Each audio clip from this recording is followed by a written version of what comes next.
a Rachaldión, en presencia de María de los Ángeles Pagola, que es disertante y socia del Centro Vasco.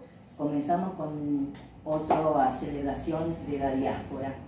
María de los Ángeles va a hablar sobre los vascos en Tandil.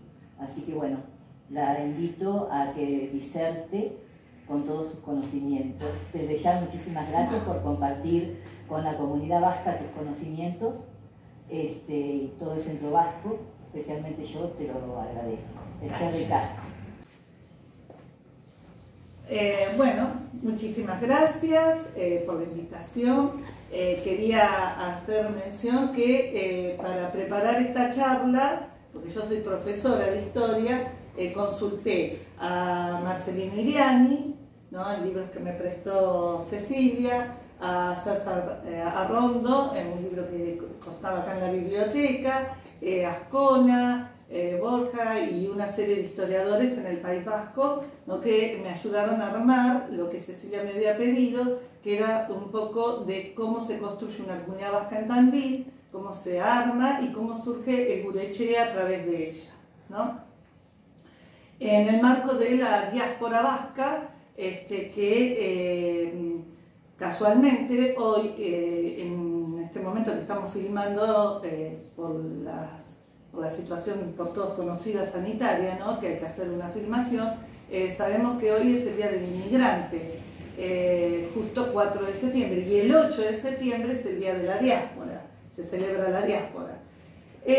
La diáspora se celebra en ese día porque después de varias posibilidades y de abarajar algunas otras fechas, el Consejo Asesor de Colectividades Vascas en el Exterior elige el 8 de septiembre, que es el día que Juan Sebastián Elcano culmina la primera vuelta al mundo en 1522. ¿Cuál es la idea de la diáspora, perdón, de la comunidad vasca? Es poner en valor la diáspora vasca, tanto en Euskadi como en el exterior exactamente. Ahora, ¿cómo definimos diáspora? Diáspora es una dispersión de población, por razones a veces buscadas por la misma población y a veces obligadas, ¿no? En el caso de los vascos tienen ambas situaciones, viven ambas situaciones. Se dan, para definir la diáspora en sí, es la dispersión de los vascos que por diferentes motivos dejaron su tierra y su comunidad, pero la particularidad es que mantienen fuertes vínculos con la región de origen y se siguen definiendo no solo los que vinieron, sino sus descendientes como vascos. Esto no es común en otras comunidades étnicas. Para llegar a cómo se construye la idea de diáspora vasca hay que armar un poco un contexto histórico. No vamos a empezar hablando de cuándo estuvieron los vascos en América, porque en realidad hay testimonios arqueológicos que los vascos han llegado a América antes que, o sea, han tomado contacto con América antes que Colón, pero sí sabemos que es muy importante las migraciones, en el marco de las migraciones internacionales del siglo XIX, la llegada de vascos a la Argentina. No solo a la Argentina, Venezuela, Uruguay, Estados Unidos, Australia, reciben un número de vascos importantes. Pero realmente todos los historiadores coinciden en que es Argentina la que tiene la mayor cantidad de vascos fuera de Euskadi y la mayor cantidad de centros vascos, además, fuera, en la diáspora.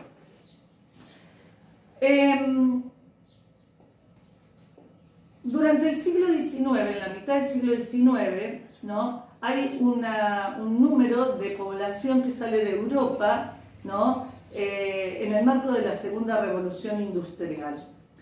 Obviamente que no es un fenómeno aislado, no solo Europa expulsa población, sino que también hay países, en este caso los países que se están independizando, que han sido colonias españolas, ¿no?, que están reclamando población, que ya vamos a ver cuáles son las razones. ¿Cuáles son las diferentes variables por las cuales se dan este movimiento poblacional, ¿no?, que significa para nuestro país 6 millones de personas que llegan, de los cuales en realidad 3 millones quedan, otros 3 millones se vuelven a sus países de origen. O sea, esto da por tierra esto del éxito de la migración, de las migraciones internacionales. Pero una de las primeras variables es la revolución industrial, que impacta produciendo, en el caso del País Vasco, ¿no?, de Euskadi peninsular, ¿no?, estamos hablando de la zona de Vizcaya, por ejemplo, donde hay mucho hierro, y el hierro de Vizcaya además es un hierro de excelente calidad. Además de ser de excelente calidad, es mejor que el sueco inclusive, y que es muy necesario para la segunda revolución industrial. Y que todavía hay restos de imágenes donde uno puede observar, ¿no?, cómo se excavaba a ras del suelo, ha quedado estas minas de hierro. ¿Qué particularidad tiene? Tiene que, al ser la única región de la península ibérica que se va a insertar en la segunda revolución industrial, va a ser muy buscada por la población ibérica, de la península ibérica, ¿no? Entonces, el País Vasco va a empezar a recibir población, ¿no?, que no es originaria, y le va a traer algunas transformaciones. Este fenómeno se va a dar a partir de 1850, 1875, y van a dar algunas características que después vamos a volver sobre ella, que es pérdida de identidad vasca, obviamente, pérdida de importancia del sector primario, económicamente hablando, inmigraciones masivas foráneas, ¿no?, por buscar la industrialización, que da posibilidad de trabajo que no los tenían en otro lado, y obviamente produce una transformación del paisaje agrícola y urbano. Otro punto, otra variable interesante son las guerras carlistas. Y quizás para algunos tiene más peso que lo anterior. Después que un tiempo antes de morir, Fernando VII deja como heredera al trono a su hija Isabel, ¿no?, aboliendo la ley sálica. Esto significa que su hermano Carlos inicia una lucha con los isabelinos por el trono, ¿no? A esto se le va a llamar las famosas guerras carlistas, que son entre 1833, 1839 y 1872 a 1876. En estas guerras carlistas, Carlos le ofreció algunas cuestiones a los vascos que los iba a favorecer, pero lamentablemente la guerra la perdieron, ¿no? Ahora, no creamos que todos los vascos se habían hecho carlistas. En realidad, el carlismo había prendido más en el interior, en la zona rural, en los caseríos, y en las zonas urbanas había algunos más liberales. ¿Por qué no querían a Isabel y su liberalismo? Porque, que además venía de la mano de la industrialización, porque proponía algunas cuestiones que los vascos no estaban todavía muy de acuerdo, que era desamortización y pérdida del poder de la Iglesia, modificación foral, igualdad ante la ley, servicio militar obligatorio, traslado de las aduanas vascas del interior a las costas y primacía del sector terciario y secundario sobre el sector primario. El hecho de que la guerra lo ganen los isabelinos hizo que en el País Vasco se genere un quiebre, ¿no?, que ya se había dado en otras épocas por otras razones que no vienen al caso ahora. O sea, se vuelva a una rivalidad que era campo-ciudad, ¿no?, sectores urbanos, sectores rurales. Entonces, los que pierden en el marco de estas características que yo nombré son los agricultores, ¿no?, y además los carlistas. Así que muchos vascos van a empezar a migrar a razón de esto, ¿no?, porque se sienten perseguidos, ¿no?, por los isabelinos, los liberales. Y estos primeros vascos son los que van a venir primero, digamos, ¿no?, disculpen la redundancia, pero son los que van a llegar más tempranamente, más o menos en la década del 30, del siglo XIX, ¿no? Y se los encuentra participando en los conflictos internos de los nuevos países de América Latina. En Argentina, en Uruguay, en Argentina entre unitarios y federales, en Uruguay blancos y colorados, liberales conservadores en otras regiones, etc. ¿Cuántos son? 8.000. Es un número importante. 8.000 es el número de exiliados en esa época. Otra variable es que entre la mitad del siglo XIX y principios del XX se suceden una serie de crisis cíclicas en el agro vasco, y esto es producto de crisis en la producción de maíz. Y también hay una hambruna, la de 1846-1847.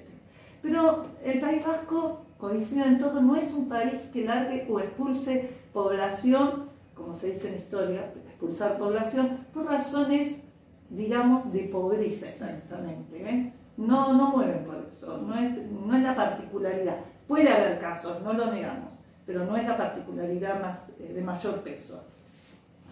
En el Euskadi continental, que corresponde a las provincias que están en el lado francés, expulsaron 120.000 personas a fines del siglo XIX o de mitad del siglo XIX, y es porque también los vascos quedan del lado contrario a la revolución burguesa de 1848, que tiene epicentro en Francia.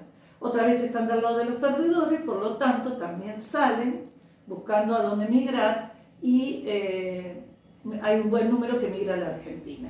Y acá también migran familias, algunas familias, ¿no?, que salen por el puerto de Burdeos, por ejemplo, y en algunos casos no salen exactamente por los puertos franceses, salen por los puertos españoles. Siguiendo con la zona española, ¿no?, perdón, la zona de Euskadi peninsular, tenemos que en 1876, ya con Isabel habiendo triunfado ya en el exterior, digamos que también la habían expulsado, ¿no?, se firma el acuerdo proclama de Somorrostro, que implicaba el servicio militar obligatorio en igual de condiciones con los españoles, algo que los vascos no estaban acostumbrados, ¿no? Los que hacían el servicio militar, que eran 3 años, tenían que ir a las guerras coloniales, que eran en Marruecos, en Cuba, en Puerto Rico, en Filipinas, pero aparece una figura acá que es la del sustituto. O sea, la burguesía rica española, cuando a un hijo le tocaba el servicio militar, pagaba un tercero para evitar que el hijo fuera a la guerra, ¿no? Los archivos marítimos muestran que muchos hombres están tratando de no hacer este servicio militar de 3 años, o sea, están desertando, y que también coincide con la salida, ¿no?, de aquellos que se sienten perseguidos por ser los perdedores de las guerras carlistas. Y esto sí tiene peso, la migración. Hay mucha gente que mueve por estas razones. Otra variable es el aumento de población también en el mundo vasco, ¿no? Hay un aumento de población importantísimo. ¿Por qué? Porque es la única zona de la península ibérica que está mejor que el resto. Esto sigue siendo hoy actualmente, ¿no? Y esto tiene que ver con la revolución industrial. Hay mejora sanitaria, inclusive no se mueren tantos niños, ¿no? Y esto produce una transformación en la repartición del caserío, ¿no?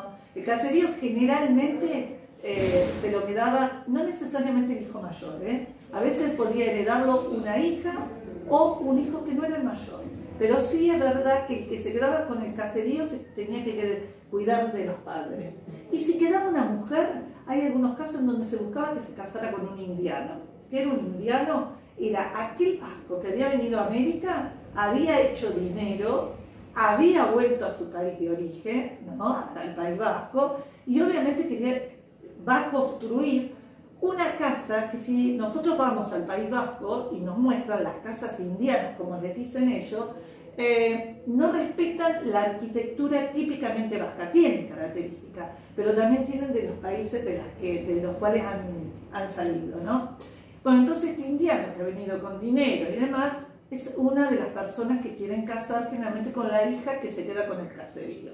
Los hijos que no van a recibir el caserío van o a la carrera administrativa, a la carrera militar, a la carrera eclesiástica, o migran para evitar cualquiera de las 3, ¿no? También se migra porque hay transformaciones por la revolución industrial y muchos no quieren dedicarse a algunas actividades que reclaman la industrialización, y antes de hacer esa transformación deciden migrar. Y el otro punto y el último de estas variables es que desde América también hay una política de atraer población, ¿no? Principalmente los gobiernos de Argentina y Uruguay alentaban la inmigración europea. No era que estábamos vacíos, como dicen algunos, no estábamos vacíos. Lo que ocurre que nos hemos independizado, estamos hablando más o menos de 1850, ¿no? Nos queremos insertar en el modelo de producción a nivel internacional, ¿no? Y necesitamos, digamos, insertarnos con algo que demande ese mercado internacional. Y nos vamos a insertar en este caso, como tenemos una región pampeana cercana al puerto de Buenos Aires, riquísima, con tierras muy fértiles, nos vamos a insertar en lo posible. Cuando hablo de región pampeana no es solo la provincia de Buenos Aires, es Entre Ríos, Corrientes, Santa Fe, algo de Córdoba, La Pampa y obviamente la provincia de Buenos Aires. Vamos a encontrarnos, volviendo al tema, que van a querer desarrollar la agricultura y la cría de ovejas, algo a lo que no estábamos acostumbrados, así que había que demandar mano de obra calificada para ello, ¿no? Y entonces se va a promover esa inmigración europea, que en algunos, si uno rastrea ahí, Alberdi, Sarmiento, piden que sea del norte de Europa, pero en realidad los vascos dan el estereotipo perfecto, ¿no? Y para ello es interesante leer lo que dice el cónsul uruguayo en el País Vasco. Le envía una misiva al ministro de Relaciones Exteriores en Uruguay y le dice que hay que mandar vascos. Él va a mandar vascos porque son hombres muy trabajadores y rudos, católicos, y conocen ya el idioma español. Porque en realidad en Euskadi se hablaba euskera, o las variantes del euskera, ¿no? Pero ya había los primeros, segundo grados, ya se había empezado a hablar o dar algo de español, ¿no? En nuestro país, la Ley Nacional de Inmigración de 817 incentivaba la inmigración y venía de ese lema de Alberdi, que gobernar es poblar, que obviamente no llegaron solo vascos, vinieron otros inmigrantes, pero los vascos tuvieron un peso muy importante porque son los que se van a dedicar a la cría de ovejas, a la lechería, a la quesería, van a ser alambradores, y eso va a traer algunos problemitas que después vamos a charlar. Entonces hay un punto que hay que destacar y es clave para la inmigración vasca: la información. El vasco viene porque ya había vascos. En la primera junta, la mayoría eran de origen vasco. Por ejemplo, nuestro primer gobierno patrio en 1810. La elección del destino y el momento de marcharse dependían de las circunstancias en el hogar, los vínculos con la familia y vecinos, y las oportunidades de trabajar. Debido que el desarrollo económico de Europa implicaba un incremento en la especialización, pequeños propietarios y comerciantes se enfrentaron a la elección entre encontrar empleo alternativo o emigrar, y se decidieron por las redes de información emigrar. A este universo migratorio también se le ofrecen algunas facilidades, como por ejemplo se les pagaba el pasaje, venían al hotel inmigrantes, ¿no? Donde podían residir unos días hasta que se contactaban con las familias que ya tenían cartas para presentar. Podían acceder, se les prometió una parcela de tierra, que en algunos casos se logró en forma rápida y en otros estando más de una generación y hasta dos. No era el sueño americano en realidad. Y sobre esta etapa de la inmigración vasca nos dice Marcelino Illán: los vascos marcharon a América por diferentes razones. No obstante, todo parece indicar que si hubo un elemento predominante y fue el llamado de familiares y amigos, o solicitando a los que habían quedado en su pueblo para ir tras ellos. Si el hecho de no marchar huyendo del hambre se sumaba a la posibilidad de elegir el destino, y en muchos casos un trabajo o una vivienda asegurada, nos encontramos frente a un grupo de inmigrantes que contaron con opciones extraordinarias. Bien, bueno, seguimos bien. Bueno, resumiendo, ya tenemos un colchón de inmigrantes vascos ubicados en la provincia de Buenos Aires, en Tandil, y lo podemos comprobar porque en un acontecimiento de 1872, el 1 de enero de 1872, se da una masacre lamentable en la ciudad de Tandil, donde vamos a encontrarnos con que un curandero, ¿no?, traído por la familia Gómez, termina generando un conflicto, ¿no?, de la que él no participa de la masacre, pero sí se lo considera un autor intelectual. Eso está todo por investigar, pero lo interesante es que en esa masacre muere un número importante de vascos, ¿no? ¿Y por qué muere un número importante de vascos? ¿Por qué venían llegando? Porque ya había vascos en Tandil. Pero además, en el avance de la frontera se buscaban muchos vascos porque eran alambradores. Y ya hay una división de la tierra, porque al producir granos y criar oveja hay que alambrar, hay que poner silos, ¿no? Y el vasco es un buen, es un buen trabajador en este tema.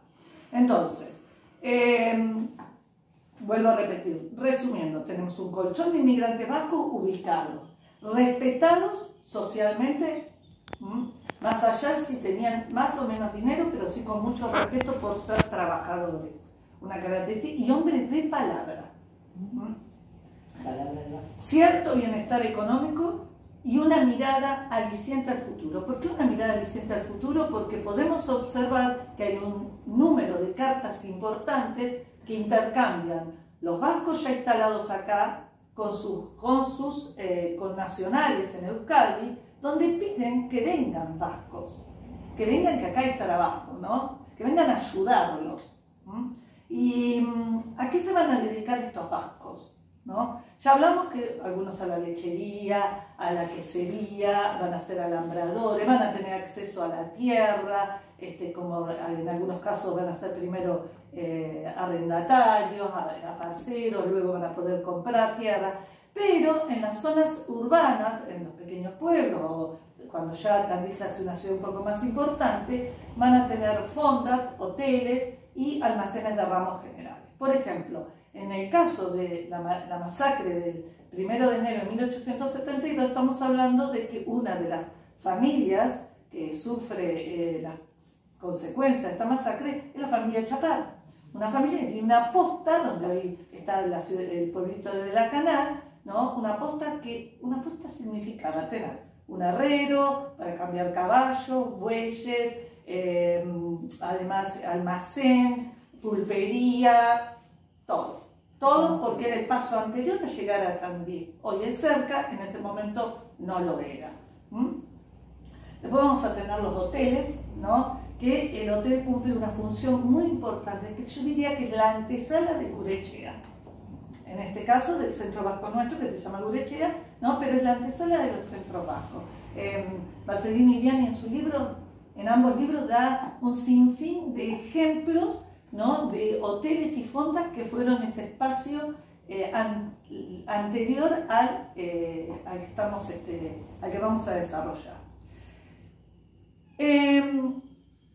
En el siglo XX nos encontramos con unos acontecimientos en Europa que van a marcar al mundo vasco. La Guerra Civil Española, ¿no?, que así se la denomina, el franquismo como consecuencia de ella, la dictadura de Franco en España, de 1933 al 39 la Guerra Civil, Franco va a estar del 39 al 75, y la Segunda Guerra Mundial, del 39 al 45. El gobierno vasco y miles de vascos, durante el periodo que Franco estuvo en el poder, tuvieron que estar en el exilio. O sea, el gobierno vasco marchó al exilio con el Lehendakari Aguirre y se mantuvo en él mientras Franco estuvo en el poder. El desconcierto fue total en el mundo vasco cuando se pierde la guerra. Es tan así que hay una metáfora que los niños salieron un día de la escuela hablando vasco y al otro día tenían que hablar español. Y si no hablaban, los castigos eran terribles, terribles, terribles. Ahora, los vascos no esperaban que esto llevara tanto tiempo. Ellos habían abarajado una posibilidad en el marco de la Segunda Guerra Mundial, que era que si si ganaban la guerra los aliados, Franco tenía muy poco tiempo de vida en el poder en España.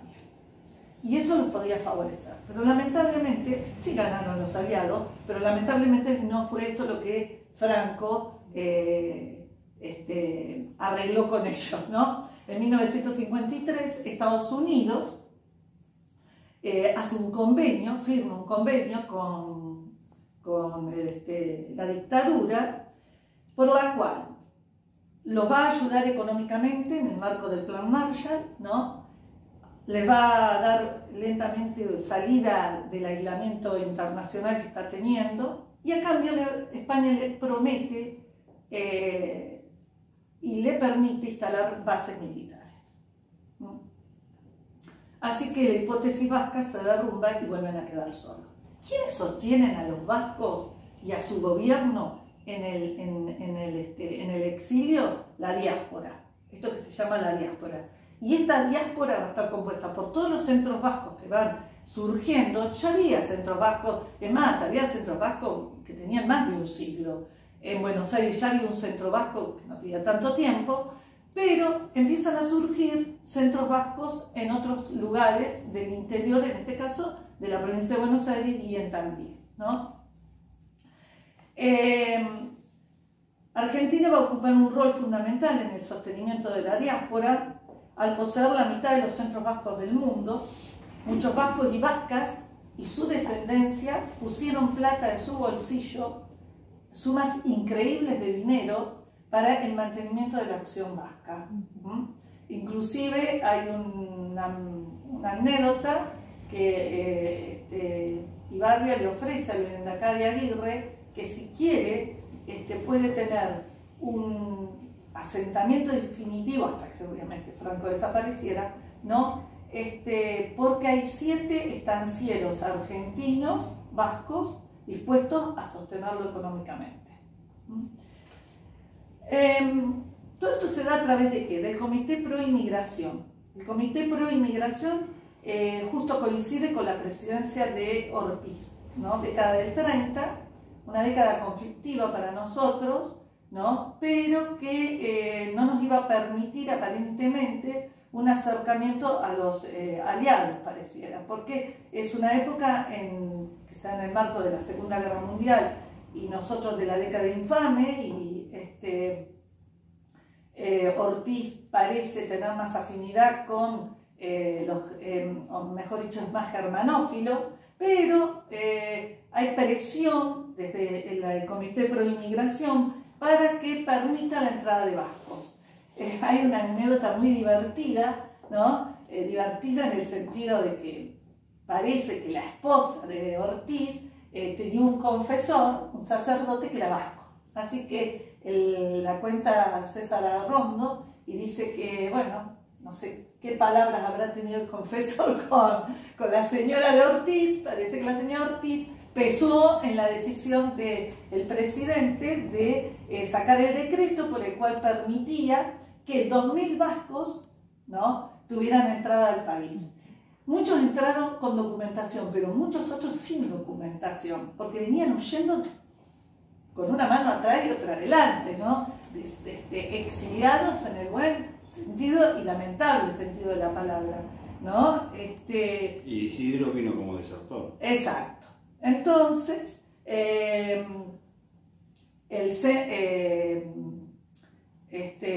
Ortiz va a dar lugar a que el aval de estos desertores, ¿no?, lo tengan los vascos que hay en el país.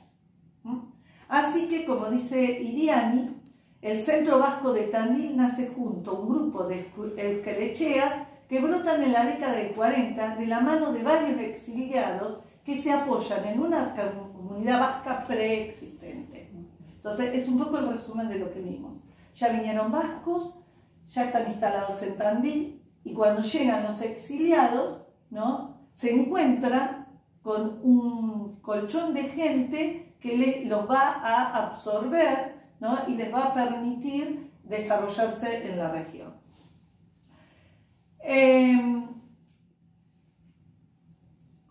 El grupo de exiliados que llegan a Tandil a fines de los 30 y principios de los 40 colaboró con algunos vascos que estaban instalados previamente y van a reafirmar un ámbito de sociabilidad para todos. La colectividad vasca, especialmente fuerte durante la etapa que hemos desarrollado, había encontrado cobijo emocional ¿dónde? En la fonda, en los hoteles y en los almacenes de ramos generales. O un almacén de ramos generales que ya desapareció, pero hablando de los Chapar, es con el mismo apellido entre Juárez y San Cayetano, también almacén de ramos generales de la familia Chapar, ¿no? Bueno, el Hotel Euskalduna, que si podemos levantar aquí, podemos observar en esta imagen, bueno, hay varias, ¿no? Que los domingos, ¿no? Se reunían a almorzar, inclusive una señora me comentaba que su padre los domingos las vestía, ella y a la hermana, y era ir a almorzar al Hotel Euskalduna, ¿no? Era un lugar de socialización y de cobijo emocional para este vasco que había tenido que desarraigarse obligadamente de su tierra, ¿no? Pero por las guerras carlistas en algunos casos y otros llamados por sus connacionales. Aquí jugaban al mus, estaba el chistus y también se podía oír el ruido de los pelotazos porque muchos de los almacenes, inclusive de los hoteles y fondas, tenían su propio frontón. Un ejemplo es en Egaña, pueblito de Egaña, el almacén de ramos generales, que todavía existe, tiene su propio frontón todavía. La migración anterior a la de los exiliados había empezado a decaer en 1925. Ese flujo de migración empieza a decaer.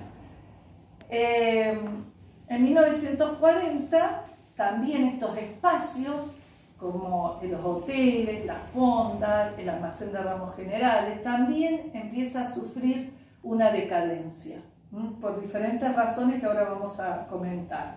Primero porque la ciudad empieza a recibir otros grupos de inmigrantes, ya los ha recibido y también los sigue recibiendo. Entonces el hotel se va a volver más cosmopolita, ¿no? También aparecen las casas de remate, ¿no? Fundadas por vascos, entonces muchos vascos van a las casas de remate ya a jugar al mus o a charlar con los connacionales. Y también hay otro elemento que es el automóvil, ¿no? El automóvil y las carreteras mejoradas, ¿no? O los caminos mejorados. Entonces ya no era tanto el tiempo que se estaba en el hotel. Se estaba menos en el hotel porque se podía venir y de un día para otro resolver una situación que antes había que ver cómo ir, venir en la carreta, en fin, no era fácil. Así que en esta coyuntura llegan los exiliados, ¿no? Y entre los que empezaban a sentir la falta de un espacio propio y ellos van a dar origen al Gurechea, ¿no? Lo empiezan a moldear, va a tener varios lugares, varias sedes, ¿no? Inclusive hasta en casas de familia en un momento, hasta que se construye en la que estamos hoy actualmente, que representa un caserío por fuera. Enfrente tenemos la Plaza de las Carretas, antiguamente, hoy la Plaza de las Aguas Corrientes, donde está el árbol de Guernica, ¿no? Un retoño del árbol de Guernica, un roble. Y así que es un lugar muy significativo para la comunidad vasca en Tandil. Ahora, ¿cuál es la función del Gurechea? El Gurechea al principio tuvo como la función que es la misma que prácticamente tienen todos los centros vascos. Pero antes quería decirles que los primeros integrantes de Gurechea no tienen todos los elementos, no tienen quienes enseñen danza a los chicos, quienes enseñen mus, en fin, una serie de particularidades, y que empiezan a pedir a los centros vascos que ya estaban fundados en Mar del Plata, y hay un contacto, se empieza a gestar un contacto muy importante, ¿no? Que se va a mantener en el tiempo. Los primeros miembros, miembros del Centro Vasco, lo que más buscan en él es un lugar donde se les genere la posibilidad de un empleo, ¿no? Los ayuda a encontrar un empleo, los conecte con la gente del lugar, porque empiezan a llegar, no son los únicos, los primeros fundadores, ¿no? Hay otros que vienen después, ¿no? Que les enseñen a comprender las nuevas instituciones, que les enseñen el idioma, porque algunos vienen sin saber hablar español. Pero ya las generaciones siguientes, los descendientes, o sea, hijos, nietos, bisnietos, que siguen participando en el Gurechea, ya lo ven al lugar tiene otra mirada sobre el mismo, y la mirada es más cultural, ¿no? Más de reproducir las costumbres de sus ancestros en este espacio, ¿no? Sin perder la identidad de la tierra natal. El Gurechea, al igual que otros centros, tiene una participación voluntaria. Además de que hay una necesidad de satisfacer toda una cuestión psicológica y emocional y social de gente que tiene una historia común, ¿no? Un pasado común. Ya no es la necesidad económica, porque no vamos a dejar sin decir que mientras la diáspora vivió sus primeras etapas, ¿no? Las etapas del franquismo, ¿no? La economía, lo que sostuvo la diáspora fueron los vascos en el exterior, como dije hoy, y los centros que se venían formando eran parte de ese sostén, ¿no? Bien, ¿qué se hace hoy en el Gurechea? ¿Qué se hace hoy en el Centro Vasco? Cenas mensuales, ¿no? Reuniones sociales, juegos de pelota, disertaciones, talleres, torneos de mus, festivales, tenemos una biblioteca, ¿no? Tenemos un coro, tenemos un grupo de bailarines, ¿no? De variadas edades. Hay cocina vasca, donde se puede observar la cocina típicamente vasca de los caseríos, hasta la nueva cocina vasca contemporánea, que es espectacular. No nos olvidemos que en Euskadi hay un montón de restaurantes que han ganado estrellas Michelin. Pero lo más importante, a mi manera de ver, es que se sigue enseñando vasco, se sigue enseñando euskera, ¿no? ¿Y por qué es lo más importante? Porque la historia del euskera y la historia de los vascos, ¿no? La historia de su idioma es la historia del pueblo vasco, ¿no? En pocas palabras, el Gurechea es un espacio de socialización, historia y antropología de Euskal Herria.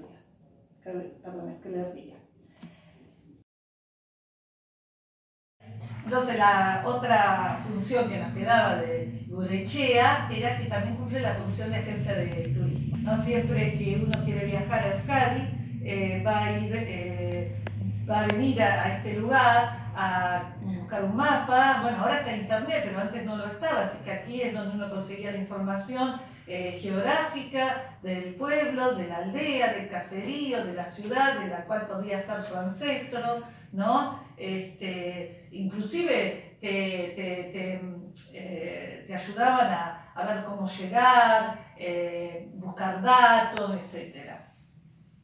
Para ir finalizando, en pocas palabras, el Gurechea es un espacio de socialización, historia y antropología de Euskal Herria, que tiene un contexto histórico diferente de sus inicios. El primer presidente del Gurechea fue Umersindo Berra, y la señora Cecilia Lejarreta es la actual presidenta del Gurechea, la cual le doy las gracias también por esta... Para ir cerrando, me parece interesante leer algo que viene desde el país, desde Euskadi hacia la diáspora, y que dicen: reconocimiento a las contribuciones financieras, políticas y culturales que apoyaron al gobierno vasco en el exilio durante 40 años. Desde 1980, el gobierno vasco autónomo vasco de Euskadi ha colaborado con las comunidades de la diáspora a través de una política de ayudas y becas. subvencionando parte de los gastos de operaciones internas de las actividades educativas y culturales. El gobierno vasco está interesado en utilizar los centros para promocionar, desarrollar y difundir la realidad contemporánea del País Vasco. Hoy en día, y en un ambiente de continua globalización e internalización de la sociedad moderna, las comunidades vascas pueden tomar parte como potenciadoras de unas relaciones sociales, culturales, económicas y políticas positivas. Nada más. Bueno, muy bien, muchísimas gracias. Un orgullo que estés en nuestra casa. En nombre de todo el Centro Vasco te doy las gracias y la bienvenida, así virtual, aunque ya lo hemos hablado por teléfono. Bueno, eskerrik asko, un placer tenerte en nuestra casa, en el Gure, como digo yo. Bueno.